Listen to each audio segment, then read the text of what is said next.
Good monde. Je viens de me réveiller, il est 6h. Je vais vous emmener avec moi à la salle, de vous filmer mon leg day. Je suis un petit peu malade. On est vendredi 7 août.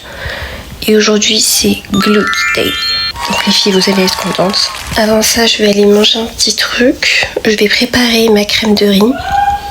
Sortir mon chien parce qu'il a besoin de faire pipi. Me nettoyer le visage, nettoyer mes gouttières, etc. Parce que je porte des gouttières Invisalign. Si vous voulez que je vous en parle, dites-moi. Parce que ça fait 1 an que j'en porte. Et ça a changé ma vie. Et d'accord.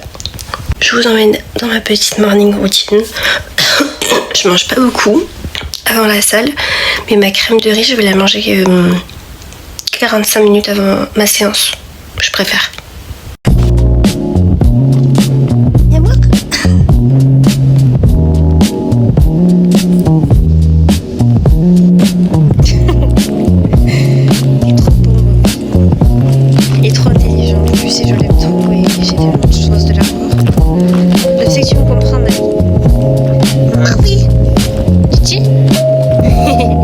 Je vous ai même pas fait les présentations, mais bon. Voici Hachiko. Hachi. Je vous jure qu'il connaît son nom normalement, mais là, il est occupé en fait. Donc là, je vais préparer. J'ai plus de voix en fait. Pardon. Donc là, je vais préparer ma crème de riz. Je vais pas vous montrer comment faire une crème de riz. C'est littéralement de la crème de riz et de l'eau ou du lait, ce que vous voulez. Et vous mélangez jusqu'à ce que vous ayez une texture genre à peu près comme ça quoi. Et par contre je mets en plus ça de chez ESN. C'est juste pour donner du goût. J'ai pris spéculoos et ça donne un bon goût. Pour la crème de riz, je prends celle de chez Life Pro. Là j'ai pris chocolat blanc parce que ma whey c'est chocolat blanc et je voulais pas genre éviter de mélanger les saveurs. Si vous prenez chocolat en whey, prenez la Choco Monkey, elle est super bonne. Il y a un truc que je voulais vous montrer, c'est que je fais mon beurre de cacahuète au chocolat blanc. Donc c'est très gourmand les amis. Mais du coup je prends de la poudre de cacahuètes de chez Life Pro aussi. Pour 100 grammes, c'est 52 grammes de prot, 12 grammes de matière grasse. Et voilà quoi, c'est génial. Donc je mets 2 cuillères doseuses de ça. Non, une que je viens mélanger avec ma whey de chez Life Pro aussi, chocolat blanc. Donc je mets à peu près une cuillère comme ça de poudre de cacahuètes. Elle est bombée parce qu'il y avait un trou sur le côté. Ok. Et c'est ma dose de whey. Je la mets dedans. Normalement je mets un peu de cannelle aussi et je vais mettre de l'eau. Pas trop parce qu'en fait ça devient très vite liquide et moi j'aime pas. J'aime bien quand c'est un peu pâteux. Enfin, je vais vous montrer la texture que j'aime, après vous adaptez. Vous voyez, moi j'aime bien quand il y a cette texture. Un peu, voilà, pas trop liquide, c'est parfait. Donc là je coupe ma banane, je la mets dessus et je mangerai ça pendant que j'irai à la salle parce que je marche 30 minutes avant d'aller à la salle. Genre ça fait à peu près 2 km 200 et ça me fait mes steps du coup sans réfléchir. Il fait trop beau, ça fait trop du bien de marcher. J'ai mangé ma petite crème de riz, je vous ai pas attendu parce que tenir mon téléphone plus manger, parce que je le mange en marchant. C'était incroyable, c'était vraiment trop bon. Si vous faites ma recette, dites-moi si vous aimez. Et les filles, il faut vraiment manger avant d'aller à la salle. Ok ? Vous allez jamais réussir à soulever l'ours si vous ne mangez pas. Moi du coup la crème de riz c'est pour les glucides, avoir des bons glucides. C'est facile à digérer et tout, donc franchement c'est top. Et je mets des protéines, du coup, comme vous avez pu le voir, avec mon beurre de cacahuète au chocolat blanc, pour éviter les pics de glycémie et tout. Enfin, j'avais vu une vidéo comme quoi, mettre des protéines avec les glucides, ça évite quand ça balance quoi. J'ai hâte de vous montrer ma tenue à la salle, elle est trop mignonne. C'est une nouvelle tenue que j'ai reçue. N'hésitez pas à me suivre sur Insta parce que je poste déjà tous les jours, mais j'aime bien poster mes petits outfits of the day. Je pense que j'arrive d'ici 15 minutes à la salle, donc on se retrouve, je vous montre ma tenue et on commence la séance. Je suis arrivée à la salle, je me suis fait une petite couette et regardez, je vais vous montrer mon outfit après. Mais j'ai fait un petit combo bleu et jaune et c'est mais adorable. Faut regarder s'il vous plaît quoi. Non, c'est beau quoi. C'est très beau en fait. Là je filme pour YouTube, mais il faut aussi que je pense à filmer pour TikTok. C'est dur. Bon, déjà on va laisser chauffer. J'espère qu'il n'y a pas trop de monde. Il y a une fille au Hip Trust où je veux aller. Donc je vais m'échauffer, on verra après. Je vais me mettre dans cet endroit, il n'y a personne et je vais pouvoir filmer pour TikTok en premier. Regardez comment la salle est belle, genre c'est trop agréable, c'est lumineux, et puis je suis toute seule quoi. Donc aujourd'hui on commence avec du Hip Trust, c'est mon premier exo donc je vais faire une série de chauffe, puis 2 séries à l'échec, extrêmement lourd. Parce que moi je vous le dis les filles, si vous voulez du volume, chargez lourd et faites peu de reps, ok, entre 6 et 8. Et on va à l'échec, mais ça sert à rien de soulever 20 kg par exemple au Hip Trust et faire 150 reps. Vous allez avoir un petit cul ferme, mais vous n'aurez pas de volume. Il faut choquer votre muscle, ok? Et en plus, vous en êtes capable, ok? Donc là, je m'échauffe et après, je pars sur mes 2 séries lourdes. J'ai pété mon trépied, donc vous êtes posé sur un gros bord de la salle. On va faire comme ça. Donc moi le hip thrust je préfère vraiment le faire à la barre libre. Sur mes 3 leg days je fais du hip thrust et il y en a seulement un seul où je le fais à la machine pour pouvoir charger encore plus lourd. Donc ici ce qui est important c'est vraiment le tempo et de mettre énormément d'intensité. Quand je travaille un muscle je pense uniquement à ce muscle. Ce que je fais c'est que je compte jusqu'à 2 quand je descends et je remonte de façon dynamique. Sur ma série de chauffe, je viens faire environ entre 10 et 12 reps, juste pour vraiment ressentir mon fessier et l'activer. Et ce qui est important, c'est aussi de garder cette contraction. Et pour que ça brûle bien comme il faut, je viens faire des petites pulsations vers le haut. J'ai déjà super chaud, c'est très mignon ça, mais ça tient chaud quoi. Surtout, oula, j'ai des vertiges. Je me suis levée trop vite. Je sais pas si on va m'entendre avec la musique, mais première série de chauffe faite. Je vais filmer pour TikTok. Et nous on se retrouve pour mon deuxième exo qui sera du RDL. Mais je vais le faire sur cette machine. Et vous allez voir, c'est incroyable. Parce que j'ai 120 ou 140 kilos je crois. Je suis essoufflée. Alors que sur le RDL normal j'ai 100 kilos, ce qui est très bien. Mais là c'est vraiment... ça cible vraiment les fessiers. Les ischios travaillent aussi parce que c'est un exercice polyarticulaire, mais je peux vraiment mettre l'accent sur mon cul. Et on adore.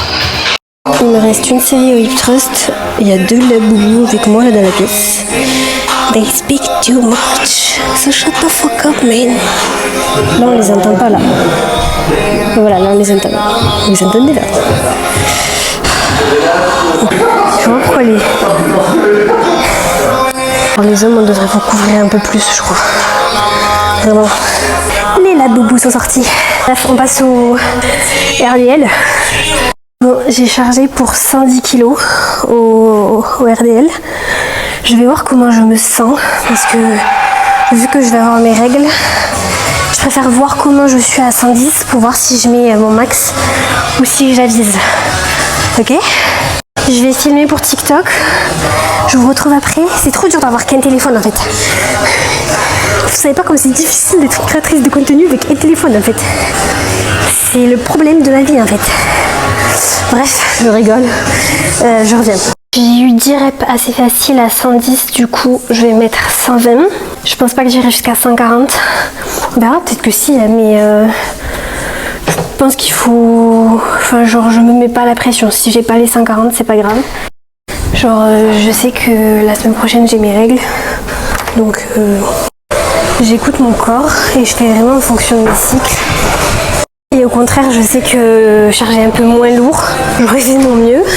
Mais ça va aussi reposer mon système nerveux. Ce qui fait que la semaine après mes règles ou même pendant mes règles, j'ai un pic d'énergie. Et c'est là que je passe tous mes PR. Donc c'est trop cool. Il se peut que du coup la semaine prochaine j'ai 160. Alors que là j'ai soulevé 120 tu vois. Donc c'est ok. Buvez les filles. On s'hydrate pendant la séance. Au niveau des temps de repos, je prends entre 3 et 5 minutes pour les gros exos du style hip thrust, là, RDL parce que je charge super lourd. Sur l'unilatéral, je fais environ 1 minute 30, 3 minutes max de repos. Et j'ai 30 secondes entre chaque jambe. Parce que moi je peux pas enchaîner les deux jambes. Si vous enchaînez les deux jambes, c'est que vous mettez clairement pas assez lourd. Parce que quand je fais mes fentes à 80 kg, je peux pas enchaîner l'autre. Je bois entre 3 et 4 litres par jour.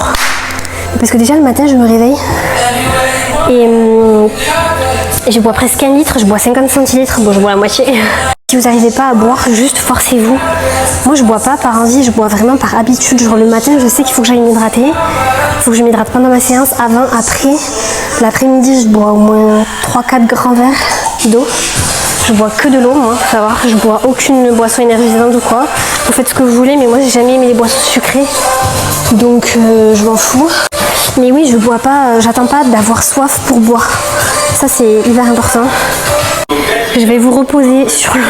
Je vous pose sur ça, je sais pas si vous vous rendez compte, pour filmer, parce que du coup j'ai pété mon trépied et je peux filmer qu'en vertical et plus en horizontal. C'est trop relou en fait. Non mais il faut que je me rachète un trépied tout simplement. Parce que là, le truc, je l'ai pété, le truc qui tourne. Et du coup, je l'ai recollé à la colle glue, mais je peux plus le tourner. Mais c'est pas grave. Je vous pose là, et voilà.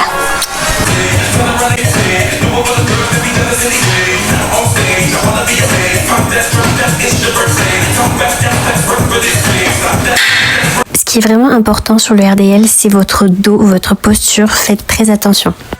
Quand je me positionne et que je fais le mouvement, je fais toujours attention à ce que mon dos soit bien droit. Et c'est vraiment mes fesses que j'envoie vers l'arrière et non pas mon torse qui se baisse.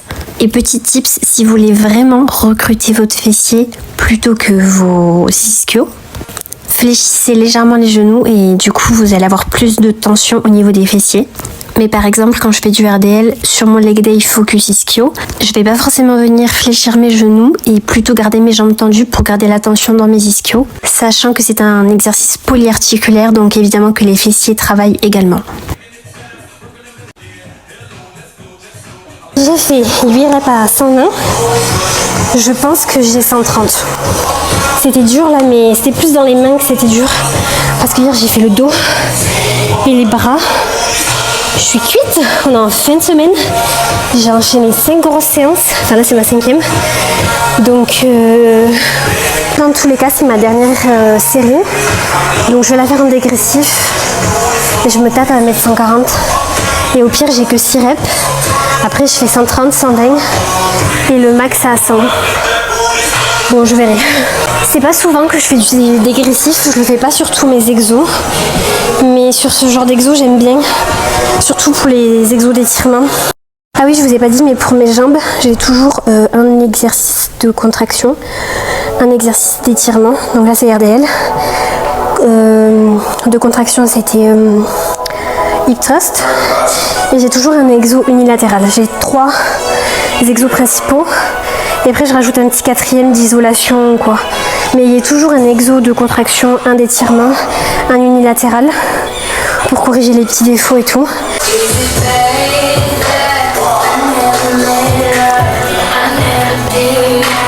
Structurez vos séances comme ça, et je pense que c'est très important d'avoir un programme structuré et auquel vous vous y tenez chaque semaine, parce que c'est pas en une séance que vous allez avoir des résultats, c'est vraiment de progresser sur chaque exo chaque semaine. Et c'est pour ça que c'est important de ne pas changer vos exos toutes les semaines et de changer de programme toutes les semaines, parce que si lundi tu as fait du RDL et lundi d'après tu fais un autre exo, etc. et que tu reviens sur le RDL 3 semaines après, bah, tu vas repartir à zéro. Par exemple, si tu avais 60 kg au RDL, tu vas repartir à 60 kg 3 semaines après, parce que bah, ça fait 3 semaines que tu n'as pas fait de RDL, meuf. C'est pas comme ça qu'on progresse, mes chéris. Créez-vous un programme, tenez-vous-y, mangez bien, écoutez votre corps. Comme j'ai dit, c'est pas parce qu'il y a une semaine où vous soulevez moins lourd que c'est la catastrophe. Au contraire, votre système nerveux il va se reposer, vous avez écouté votre corps et vous allez repartir encore plus forte. Je vais me faire strike moi avec la musique. C'est ok. Et aussi, je voulais souligner un point. Je sais qu'il y a beaucoup de filles qui cherchent à ressentir de la brûlure ou quoi quand vous travaillez, mais dites-vous, tant que vous avez la technique, que vous pensez vraiment à votre muscle, que vous vous concentrez dessus, et que vous pensez à rien d'autre. C'est très important. Quand vous faites le mouvement, vous donnez à votre muscle une certaine tension mécanique, il va forcément grossir. Moi, des fois, au hip thrust, je sens pas forcément mes fesses ni rien d'autre, mais je sais que ça travaille. Parce que je suis concentrée sur le muscle, je sais ce que je fais, je sais que dans ma tête je suis en train de me concentrer sur lui, je sais que je fais le mouvement proprement, que je mets du tempo, que je mets de l'intensité, c'est très important, je sais que je suis en train de charger lourd, donc je suis en train de le stresser, donc je sais qu'il va se passer quelque chose, et en plus je sais que je mange derrière tout ça, tu vois, je fais tout bien, donc je m'inquiète pas, que je le sente ou que je le sente pas, il travaille. Je voulais le souligner, ne cherchez pas forcément à sentir quelque chose. Déjà, concentrez-vous sur la technique et après ça va se faire quoi. Il me reste une petite série, il me reste quelques reps et après on passe au step-up. D'habitude, je le fais à la Smith, mais là j'ai envie de le faire à la poulie. Comme ça, je pourrais bien vous filmer parce que là où il y a la Smith, elle est contre un mur et tout. Donc autant que je vous le fasse à la poulie, comme ça je filme bien. Et pour le step-up, je fais toujours 2 séries à l'échec ou plus ou moins à l'échec. Moi je fais toujours 2 séries plus ou moins à l'échec ou à l'échec. C'est dur d'être à l'échec tout le temps, mais il faut que vous soyez proche de l'échec au moins. Pour faire le step-up à la poulie, je viens de tenir la sangle dans la main opposée à la jambe à laquelle je fais normalement, mais là je me suis trompée. Et ici, ce qui est vraiment important dans le mouvement, c'est que c'est vraiment vos fesses que vous envoyez vers l'arrière. Ce n'est pas votre bras qui remonte le poids, c'est vraiment avec vos fesses que vous remontez et c'est avec vos fesses que vous descendez. Et vos jambes évidemment. Et encore une fois, on précipite pas le mouvement, on y va tranquillement sur la descente et on remonte de façon dynamique. J'en ai pas parlé précédemment, mais apprenez à vraiment gérer votre respiration quand vous faites le mouvement également. En général, j'inspire quand je compte jusqu'à 2 pour que ma cage thoracique soit vraiment pleine. Donc ici c'est sur ma descente, mais par exemple sur le hip thrust ça va être sur la montée. Et ensuite j'expire quand le mouvement me demande moins d'effort. J'ai terminé mon step-up. Je suis en train de faire du back extension sur cette machine qui est incroyable. Et je sais pas où je peux vous poser pour que vous voyez, mais en gros je suis comme ça et je remonte avec les fesses, vous savez c'est dégueu là. Et cette machine est incroyable. Mais du coup je peux pas vous montrer. Après ça je vais aller faire un peu de cardio. Pendant 30 minutes je vais faire les escaliers. Pas pour perdre du gras ou quoi, mais comme je fais un peu de rétention d'eau avant mes règles, j'aime bien transpirer un peu plus durant cette semaine. Et puis ça fait toujours du bien de travailler le cœur, ok. Et je fais du fractionné sur l'escalier. Voilà. En hiver en général je fais 1 heure d'escalier. Mais là je fais 30 minutes, ça suffit. Surtout en fractionné. Ouh. Après je rentre ce midi, mon père il a fait un chop suey. C'est un plat à la base asiatique, chinois si je dis pas de bêtises. Et à La Réunion, c'est devenu... Enfin, en fait, je suis réunionnaise, pour ceux qui ne savent pas. La Réunion, c'est vraiment la fusion de plusieurs cultures. Et c'est incroyable. Même l'île est incroyable. On est incroyable comme en termes de personnes et la nourriture. Et le chop suey, mon plat préféré, je pense, dans ma culture. Je sais pas pourquoi je me lisse les cheveux. En vrai, vu comment je transpire, bref, on s'en fout. Partie muscu terminée. Maintenant, on va faire du cardio. Les escaliers, 30 minutes, c'est parti. En plus, je peux faire charger mon téléphone, donc ça c'est cool. Parce que j'ai déjà 58%. Et oui, c'est pas facile en fait d'être une créatrice de contenu, je le répète. C'est le métier le plus dur en fait. Vous voyez, c'est des escaliers comme ça, là, du coup je peux faire charger mon téléphone. Donc très très cool. Ah oui, et du coup je fais vitesse 4, 6, 8, 10, 12.